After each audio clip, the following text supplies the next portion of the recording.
Hello there and welcome to the Bicycle Diaries. Would you believe my bike is still driving me nuts?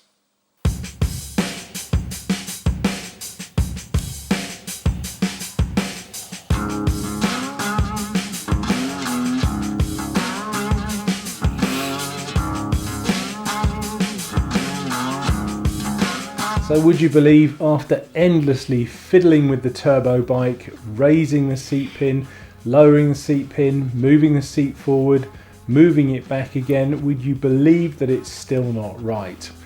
Actually, I've reached the conclusion where I believe that there is no correct position on this turbo bike. I think there's something with me that's not right, and I've sort of racked my brains. And I've cast my mind back to 1997 when I got knocked off my bike.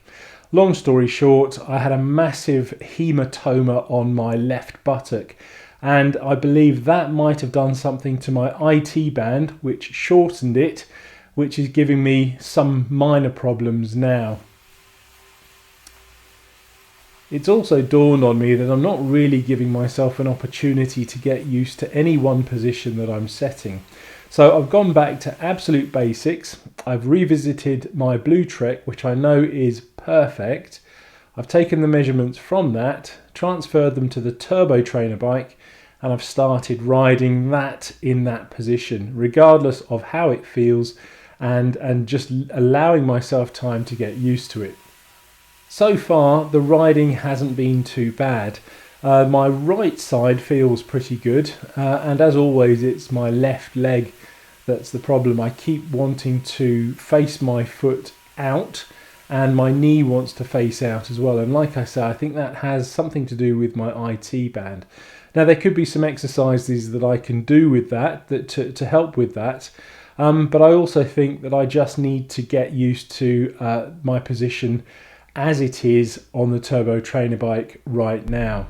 And even looking at some of my older films, I can look at my position on the bike and I can see that I'm having the same kind of issue, but it wasn't bothering me then, so why should it bother me now? And now it could be because it is getting worse, or it's just because I'm thinking a bit more about it.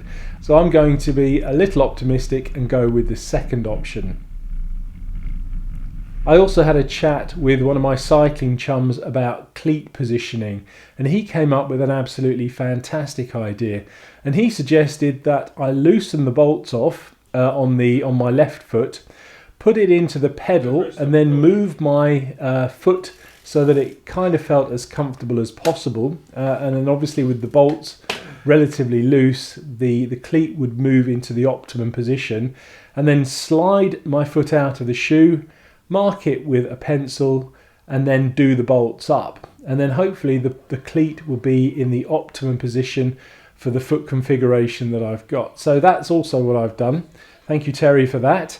And so far the bike feels okay, and I think basically I just have to get used to it again. So that's all fine and dandy, because the weather here in the UK this week has been absolutely awful.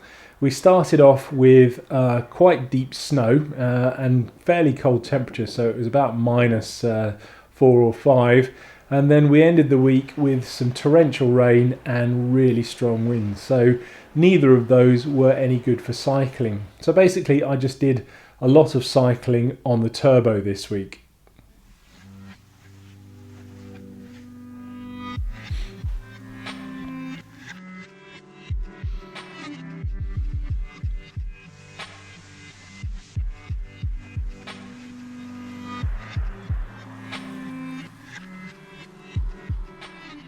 I'm rather excited this morning because my favourite spinning instructor, somebody called Chris, has invited me down to a very posh gym to take part in a very special spinning session.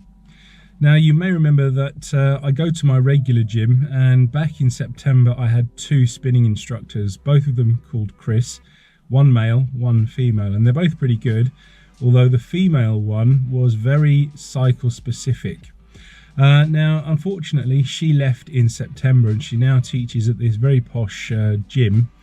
But she's having a 90-minute spinning session this morning. Normally they're only 45, and she's invited me down to take part. Unfortunately, I won't be able to take the camera in, so I'll just have to show you what I look like once I finish the class. I imagine I'll be pretty tired.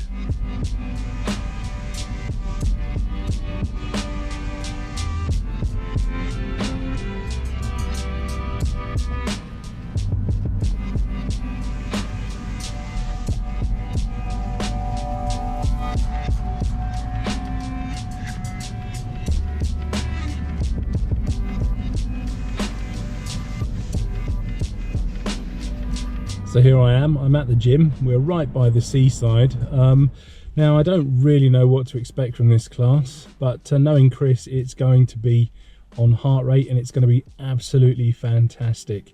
It's a class full of people that I've never met before, so this is going to be interesting. So because I'm not allowed to take a camera in and film the actual class, you're going to have to put up with yet another shot of me on a turbo trainer to get an idea of what happens during a typical spin class. Basically, it's a lot like turbo training. You get on a static bike and you pedal away, only during a spin class you have an instructor at the front telling you what to do. So there we go, that's a 1.5 hour spinning class done. And I have to say, I really enjoyed that. It's the first time I've ever done a sprint class at this particular gym. And my first impression were the bikes. They were absolutely fantastic. First of all, they were a lot nicer than the spin bikes that I normally use. They were a lot more like proper road bikes with the drop handlebars. And then to top it all off, they came with power meters, cadence meters. It measured speed, it measured distance. It was absolutely fantastic. The class itself was really good.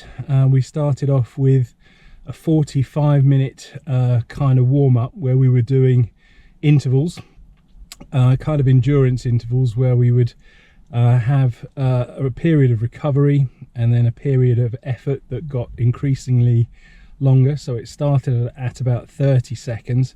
Then we'd have 30 seconds rest, and then the next interval was a minute, and then a minute rest, and so on like that until we were doing 4.5 minute efforts. And then we kind of powered back and we flushed all the lactate out of our legs for 5 minutes, and then we were doing power intervals. So we were high resistance, very low cadence at like 65 revs per minute, and we were trying to get our power up. And again, we were doing intervals, so they started at like 30 seconds rest, and then a minute effort, minute rest, and so on for about 30 until we got to about 2 minutes. And then the last 3 intervals were full-on sprint intervals where we just went all out. My heart rate went up to about 95%, and I really surprised myself with the power, because my power on the sprints was up to about 900 watts. Now, when I've been doing Zwift, my power readings, which are estimates according to Zwift, are around about 350 watts. And I was always led to believe that that was slightly wrong, mainly because I was using a dumb trainer that didn't have any actual power sensors on it. But using this bike here at the gym that actually did have some Stages power cranks on it, those power readings on Zwift aren't that far out. I was averaging about 150-200 watts, and then when I was doing the higher power intervals, I was getting up to about 300 watts, and then, as I say, when we were doing the sprint, I was up to about 900 watts. So yeah, I'm really impressed.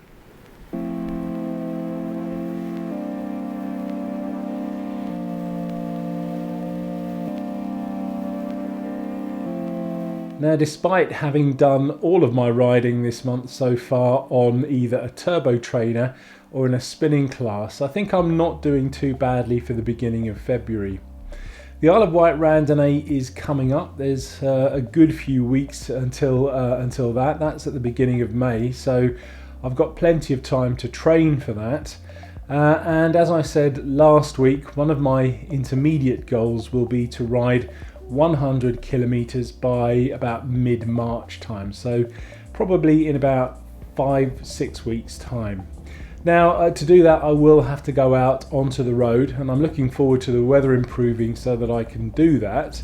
When I do go out onto the road, my targets will be kind of 40 kilometer rides, and I'll be doing those nice and steady. So I'll be doing those with a cadence of about 90 revs, which is kind of my home cadence, and with my heart rate between 70 and 80%. So just building up my aerobic base, and that's really going to stand me in good stead when I go for my 100 kilometer ride in the middle of March.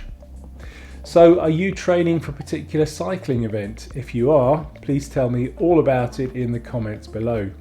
If you found this film useful, please like and share, and if you'd like to get the most out of your cycling, please consider subscribing for my regular weekly uploads. Thanks for watching.